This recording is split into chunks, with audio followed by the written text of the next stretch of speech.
Alright guys, in this video I'm going to show you how to properly use a standard pickaxe to get the job done as safely and effectively as possible. But before we get into it, do me a huge favor, hit that like button, hit that subscribe button, and stay tuned because we're about to get into it.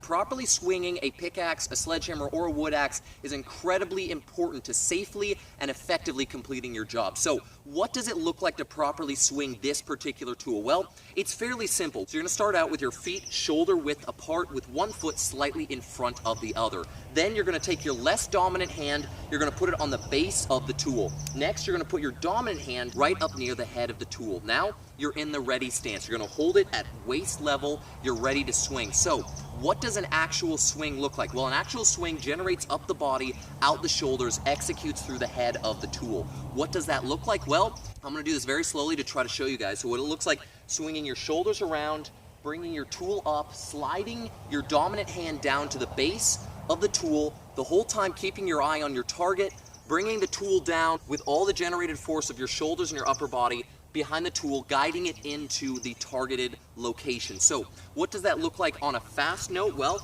it's going to look like this. So what that does is that generates all the force of your shoulders and your upper back, generates it into the head of the tool. So a lot of this simply has to do with correct technique, because I can swing this pick improperly and it wouldn't even go into the ground. This is hard-packed red dirt right here, but I'm able to jam the pick straight into the ground because I'm doing proper form. So let's look at that one more time. What is proper form on a pick or a wood axe? Well, keeping your feet shoulder width apart, one in front, coming up. Key is to keep your eye on the target and slide your hand down and let the pickaxe do the work. So what does that look like? Well, I'm coming up, sliding my hand down, and coming down to impact. Climbing up, sliding my hand down, coming down to impact. So what does that look like fast? It looks like this.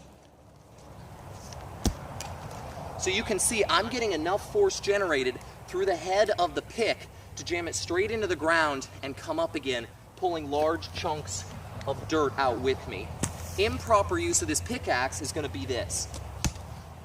And you can see I'm getting a little bit of effect, but not nearly the same effect as when I'm properly swinging the tool into the ground. So you can see that improperly swinging this tool is not only it's unsafe, because swinging like this is going to jack your lower back up. You're not going to do very well if you do this for very long, because this is putting all the impact up through your shoulder and into your upper and lower back.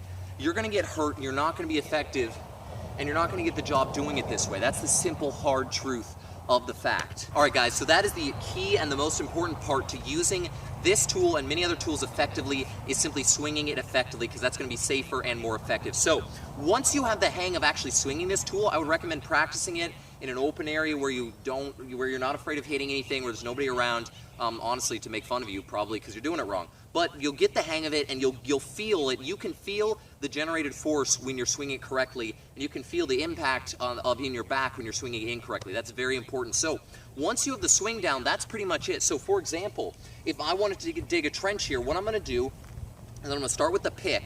So technically on a tool like this section of the pick is called the pick. This is called the adze. The adze is for clearing out larger spaces. The pick is for breaking up hard dirt. Now, looking at this ground, this is, as you can see, kind of an access road here, so it's pretty well packed down. So in order to use this tool, what I would do if I needed to dig a trench or a hole here is I would begin with the pick, because what this does is this breaks the ground up. So I'm going to swing it a few times.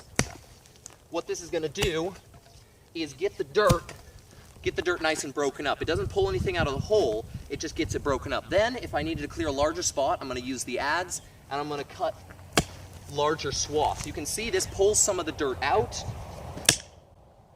What this does is this pries big chunks of dirt out of the ground. So this is effective if the dirt's a little bit softer, or if you've already broken up the ground with the pick of the tool. All right, guys, so once you've broken the ground up and it's ready to go with the shovel, that's about it for this tool.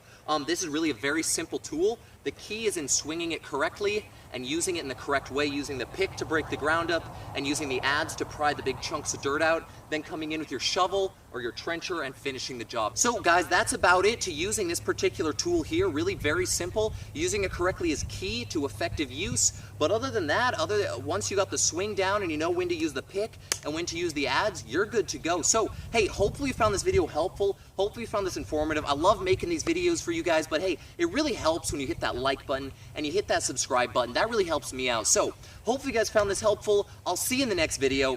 Have a great day.